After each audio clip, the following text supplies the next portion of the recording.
جس کا کفر کیا جا رہا تھا حضرت نوح علیہ السلام کا. وَلَقَدْ تَرَكْنَاهَا آیَةً اور ہم نے اس سفینے کو نشانی بنا دی. فَهَلْ مِن مُدَّکِر ہے کوئی جو نصیحت حاصل کرے, ہے کوئی جو سبق حاصل کرے, ہے کوئی جو اپنے دل میں نرمی پیدا کرے.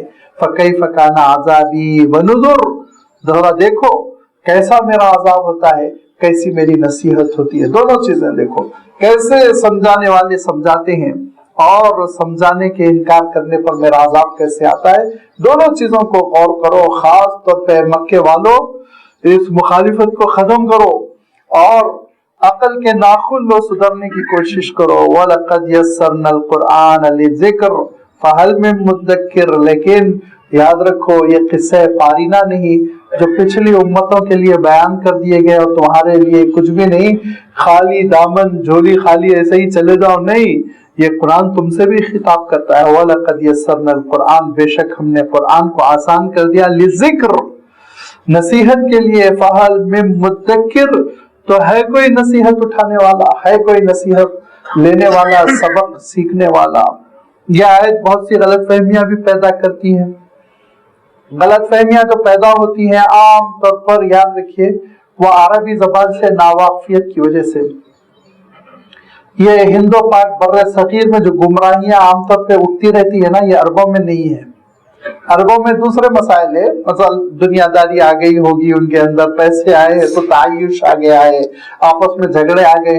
لیکن جو ہمارے درمیان گمراہیاں پیدا ہوتی ہیں جس کو ہم اپنے شہروں میں دیکھتے رہتے ہیں, ہندوستان میں, پاکستان میں, کوئی حدیث کا انکار کر رہا ہے, کوئی یہ کہہ رہا ہے, کوئی وہ کر رہا, انہی گمراہیوں میں, یا لفظ گمراہی اگر ذرا بڑا ہو رہا ہے تو ذرا کم ٹمپریچر والا لفظ استعمال کرتا ہوں, انہی غلط فہمیوں میں غلط فہمی ہے کہ قرآن مجید کی تفسیر بہت آسان ہے, کوئی بھی کر سکتا.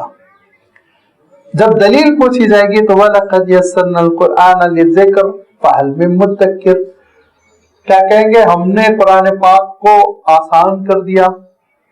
تو میں عرض کر رہا تھا یہ ساری غلط فہمیاں جو پیدا ہو رہی ہے نا بر صغیر میں, وہ عربی زبان سے ناواقفیت کی وجہ سے, عجمیت کی وجہ سے. یہ انکار حدیث کے فتنے دیکھ لیجئے, بہت سارے فتنے آپ دیکھ لیجئے, ان کو کسی کو بھی عربی نہیں آتی, عربی زبان سے واقف ہی نہیں ہے. 2-3 ترجمے رکھ کے قرآن مجید کے پڑھتے ہیں, پھر فتوے دینا شروع کر دیتے ہیں. عربی زبان اگر آئے تو پھر گمراہی نہیں پیدا ہوگی. جیسے میں نے عرض کیا کہ عربوں میں یہ عقیدے کی گمراہیاں نہیں, ان کے پاس انکار حدیث نہیں ہے, ان کے پاس ہر شخص مفسر بن جائے یہ عادت نہیں ہے. ان کے اندر دوسری غلطیاں ہیں, میں نے عرض کیا تعیش آ گیا ہے, دولت کے ساتھ اختلافات آ گئے ہیں, اس کی سزا وہ بھگت رہے ہیں. ہمارے اندر جو غلط فہمیاں پیدا ہوتی ہیں وہ غلط فہمیوں کی وجہ یہ ہے کہ عربی زبان سے ناواقفیت. اگر آیت کو یہ ایک بار سمجھ لے تو زندگی میں یہ دعویٰ نہیں کر سکتے کہ ہر شخص قرآن مجید کی تفسیر کر سکتا ہے. اللہ تعالیٰ ارشاد فرما رہا ہے وَلَقَدْ يَسَّرْنَا الْقُرْآنَ لِلذِّكْرِ نصیحت اٹھانے کے لیے, سبق حاصل کرنے کے لیے ہم نے قرآن مجید کو آسان کیا, تفسیر کرنے کے لیے نہیں, تفسیر کرنے کے لیے نہیں.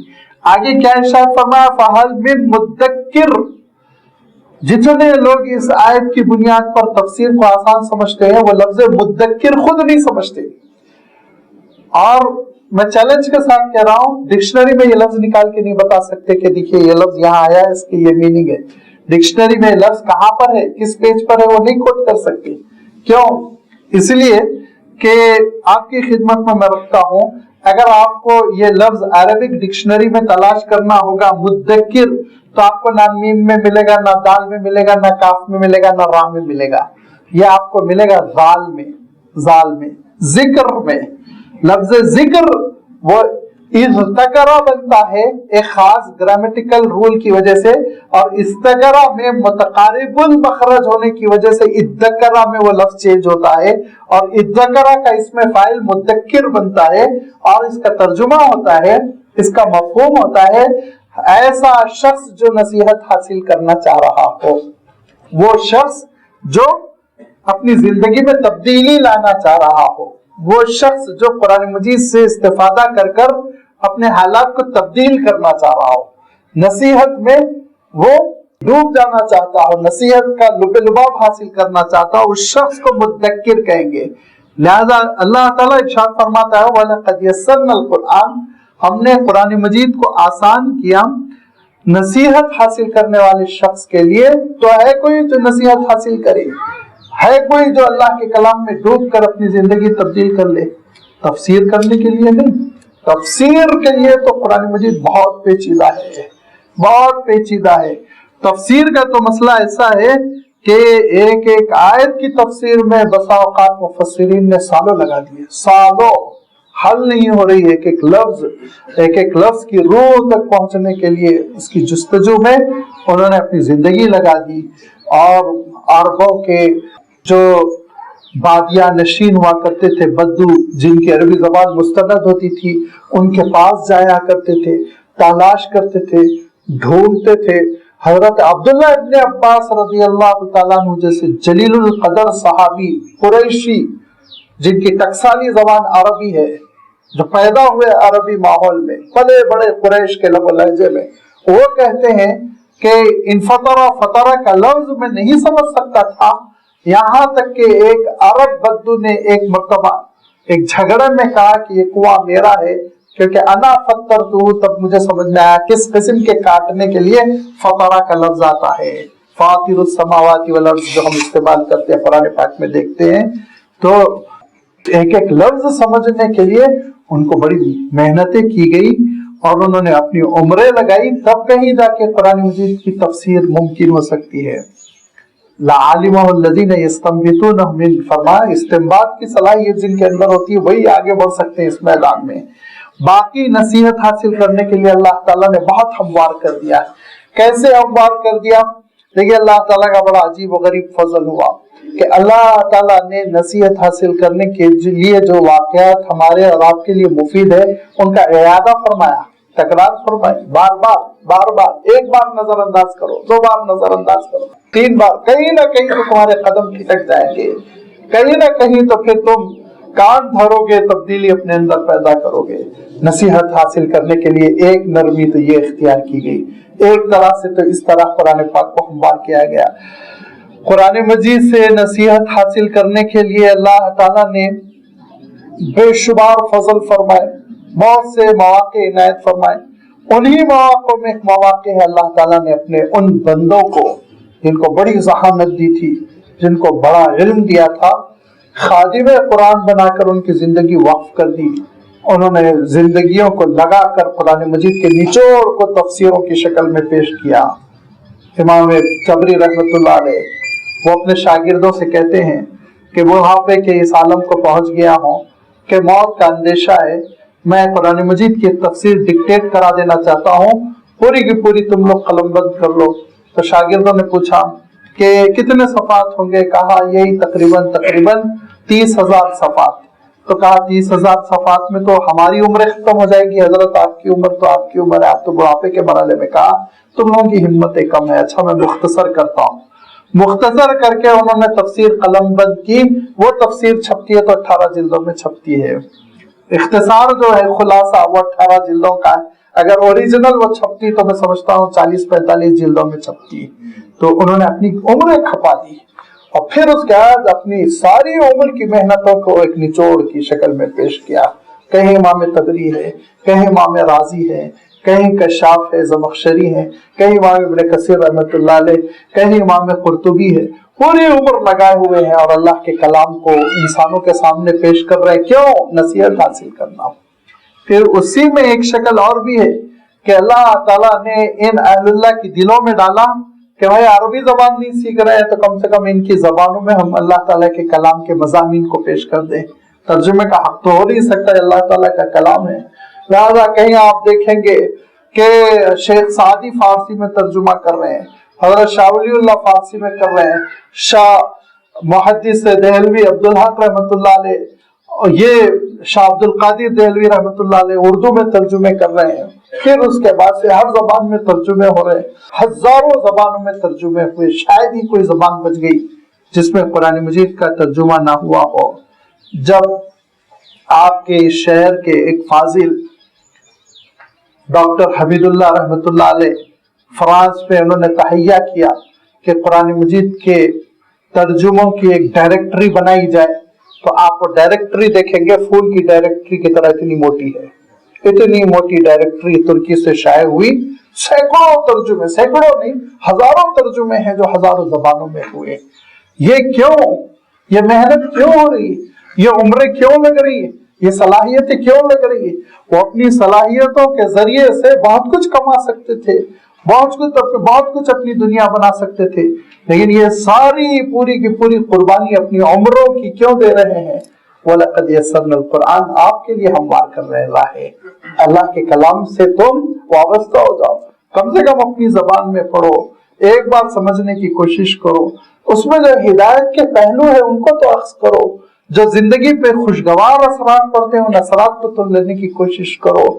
یہ ہے اللہ تعالیٰ نے جو قرآن مجید کو نصیحت کے لیے، زندگی تبدیل کرنے کے لیے اور اپنی زندگی کی تعمیر کے لیے، اپنی سیرت کی تعمیر کے لیے اللہ تعالیٰ نے جو آسان فرمایا ان سے فائدہ اٹھاؤ فرمایا۔ فحال میں مدکر ہے کوئی فائدہ اٹھانے والا، ہے کوئی نصیحت حاصل کرنے والا؟ لیکن اگر انسان اس کے باوجود سستی کرے، یہ تو میں چند چیزیں ذکر کر رہا ہوں، ابھی اللہ تعالیٰ نے جو قرآن مجید کو سمجھنے کے لیے راہیں ہموار کی ان کی بڑی تفصیل ہے، ان میں سے چند کی میں نے یہاں وضاحت کی۔ تو اس کے باوجود اگر کوئی سستی کر رہا ہے، پہلو تہی کر رہا ہے، تو پھر قیامت کے دن کیا اللہ کے رسول صلی اللہ علیہ وسلم کی یہ حجت اور یہ شکایت بجا نہیں ہوگی کہ اِنَّ قَوْمِ تَرَكُوا الْقُرْآنَ مَهْجُورًا، یہ میری ملت، میری قوم قرآن مجید کو بے یار و مددگار چھوڑ دی تھی، بغیر سمجھے انہوں نے قرآن مجید کو چھوڑ دیا تھا۔ یہ حجت، یہ شکایت، یہ کہیں ایسا نہ ہو کہ ہمارے پیروں کے لیے بیڑیاں ثابت ہو جائے، قیامت کے دن مصیبت بن جائے۔ اسی لیے اس امت کا فریضہ ہے کہ اللہ کے کلام سے وابستہ ہوں، اللہ کے کلام کو سمجھیں ایک بار زندگی میں، پھر اس کے تقاضوں پر عمل کریں۔ کذبت عاد فکیف کان عذابی ونذر، قوم عاد نے بھی انکار کیا حضرت نوح علیہ السلام کی قوم کے بعد۔ جو قوم عاد دھیرے دھیرے آباد ہو گئی، یمن کا ایک خطہ تھا، احقاف کہلاتا تھا، بڑا گھنا جنگل تھا، اس میں حویلیاں اور بڑی بڑی دیوریاں بناتے تھے اور خوب کھاتے پیتے تھے، اور بہت اللہ تعالیٰ نے نعمتیں عنایت کر رکھی تھی، بڑے موٹے تازے تر و تازہ اچھلنے کودنے والے۔ دھیرے دھیرے شرک میں پڑ گئے، بھلا دی حضرت نوح علیہ السلام کی تعلیمات کو، تو پھر اللہ تعالیٰ نے ان کے درمیان اپنے رسول حضرت ہود علیہ السلام کو بھیجا۔ جب حضرت ہود علیہ السلام آئے تو قوم عاد نے ان کا انکار کیا، ان کی مخالفت کی، ان کے ساتھ گستاخی کی، ان کو پریشان کیا۔ کذبت عاد، عاد نے بھی جھٹلایا، فکیف کان عذابی ونذر، تو میرا عذاب ان کے ساتھ کیسا رہا اور میری نصیحت کا سامان ان کے ساتھ کیسا رہا، ذرا دیکھو۔ انا ارسلنا علیہم ریحا صرصرا فی یوم نحس مستمر، کہ ہم نے بھیجی ان پر ایک ایسی آندھی جو سر سر سر سر چل رہی تھی، ایک ایسے دن میں جو دن ان کے لیے منحوس ثابت ہو گیا، خیر سے محرومی کا دن، منحوس جس کو ہم کہتے ہیں، کہ ان کے اعمال کی نحوست دنیا میں خود نازل ہو گئی، اور وہ آندھی کیا تھی؟ مستمر، چلتی چلے جانے والی، جاری رہنے والی، جس کو اللہ تعالیٰ نے ارشاد فرمایا کہ 7 رات اور 8 دن مستقل آندھی چلتی رہی۔ وہ اپنی ڈیوڑیوں میں گھس گئے، دروازے انہوں نے بند کر لیے اور سمجھا کہ ان کی یہ ڈیوڑیاں حویلیاں ان کو بچا لیں گی۔ تنزع الناس، لوگوں کو اچک لیتی تھی وہ ہوائیں، اور پھر اڑاتی تھی اور اڑا کر اوپر لے جاتی تھی اور پلٹ کے ان کو زمین پر دے مارتی تھی۔ کأنہم اعجاز نخل منقعر، ایسا لگتا تھا جیسے جڑوں سے کٹے ہوئے کھجور کے تنے ہیں جو میدان میں پڑے ہوئے ہیں۔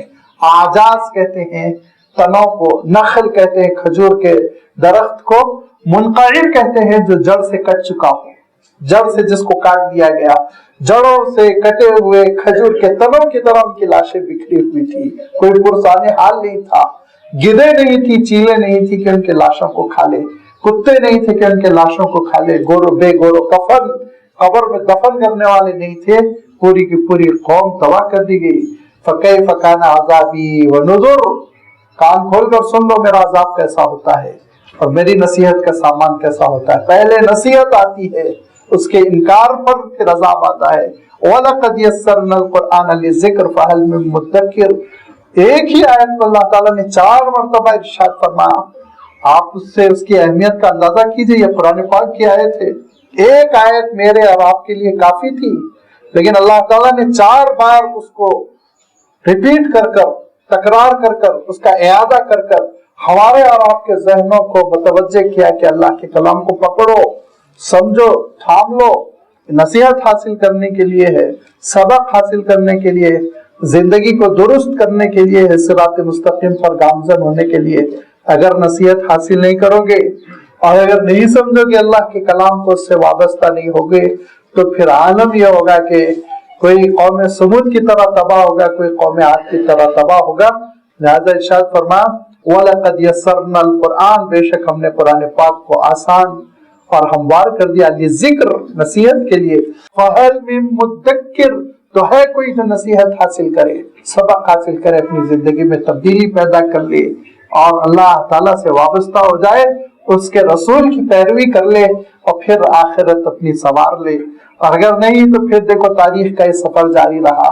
پھر قوم سمود کا کیا حشر ہوا، پھر اس کے بعد قوم لوط کا، حضرت لوط علیہ السلام کی قوم کا کیا حشر ہوا. ان سب کا تذکرہ فرماتے ہوئے اللہ تعالیٰ نے فرعون کا بھی تذکرہ کیا اور آگے چل کے منکرین کا کیا حشر ہونے والا ہے اس کا اشارہ فرمایا، جو آئندہ رکوع میں آتے چلے جائیں گے اور ان کی وضاحت آپ کی خدمت میں آئندہ رکھی جائے گی. وآخر دعوانا ان الحمد للہ رب العالمین.